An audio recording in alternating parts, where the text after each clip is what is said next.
Between 1871 and 1906, 4 of the most significant cities in the United States were either completely or substantially destroyed by fire.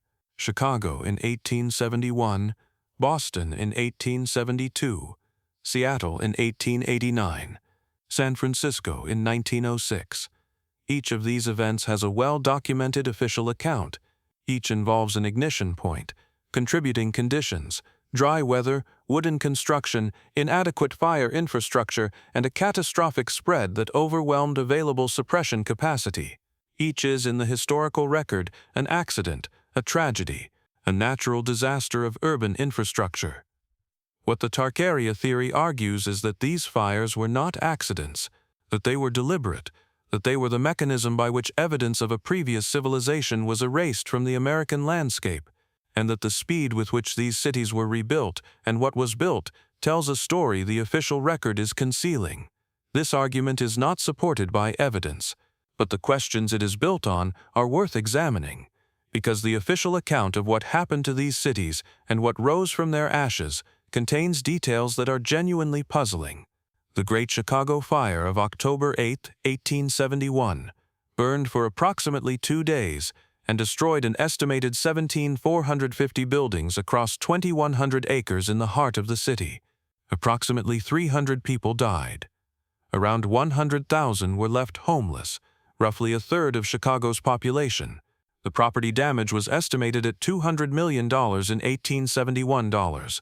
The ignition point, according to the most cited account, was a barn owned by Patrick and Catherine O'Leary on DeKoven Street.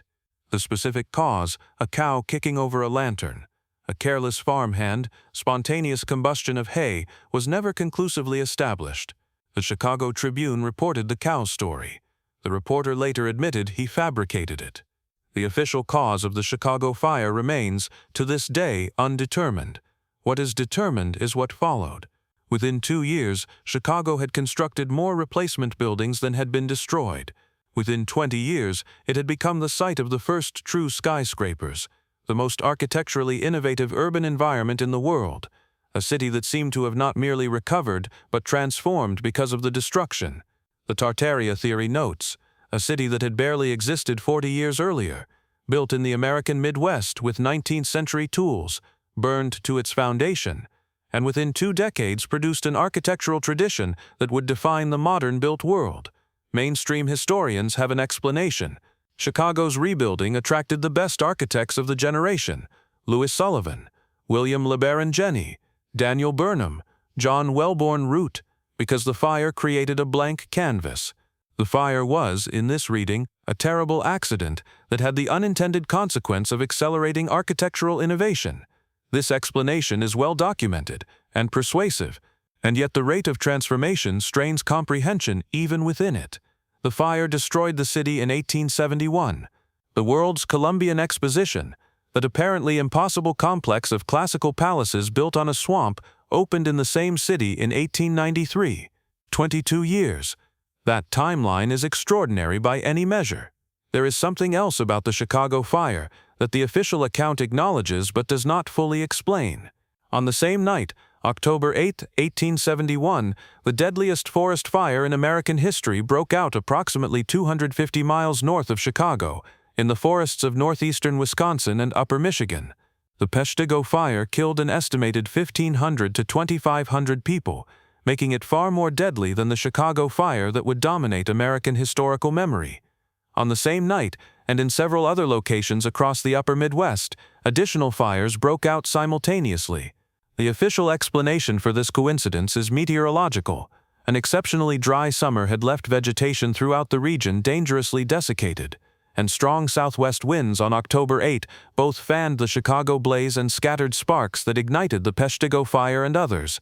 The conditions were, in this account, a regional catastrophe waiting for an ignition point.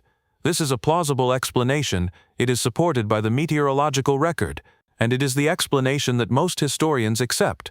But the question of why so many fires broke out simultaneously across such a wide geographic area on the same night is one that the meteorological explanation answers without fully settling.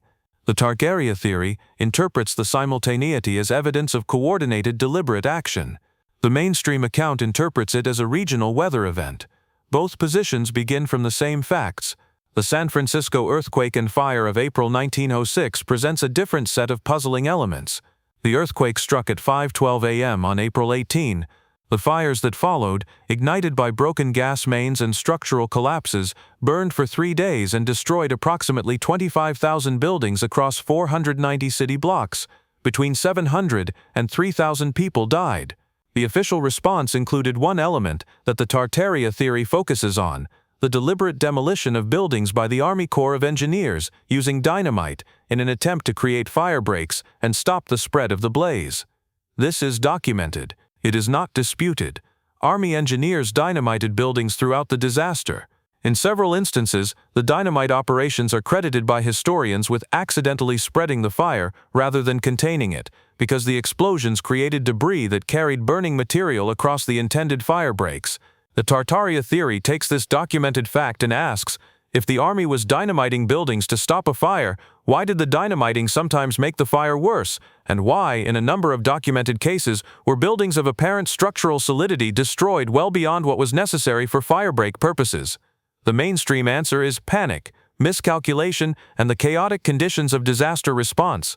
Army engineers were making decisions in real time, under extreme conditions, with inadequate information. Some of their decisions were wrong. What is also documented and less frequently discussed is that the period immediately following the San Francisco earthquake saw one of the most aggressive campaigns of property acquisition in American urban history. Within months of the disaster, significant portions of the destroyed city were consolidated under new ownership. The rebuilding of San Francisco was, to a substantial degree, a reorganization of land tenure as much as a reconstruction of physical structures. This is not unusual in the aftermath of urban disasters. Urban historians have given it a name: disaster capitalism. The Chicago fire had produced a similar pattern, so had the Boston fire of 1872. The Tartarian theory interprets this pattern as evidence of intentional destruction for the purpose of historical erasure. The more plausible interpretation is that it is evidence of how capital behaves in the aftermath of disruption, seizing opportunity where others see loss. Both interpretations begin from the same documented facts. There is a specific claim within the Tartarian framework that addresses not just the fires but the buildings that preceded them.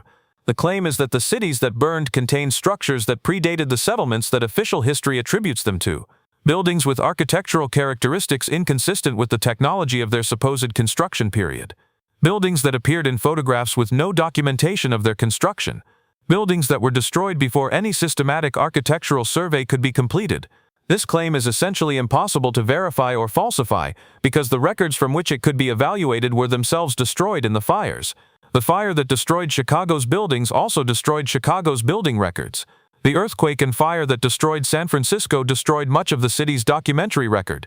This is the epistemological trap at the heart of the Tartarian claim, and it is worth being precise about it. The destruction of records does not constitute evidence that records were deliberately concealed. It is equally and more simply explained by the fact that fires destroy what is in their path, including both buildings and documents.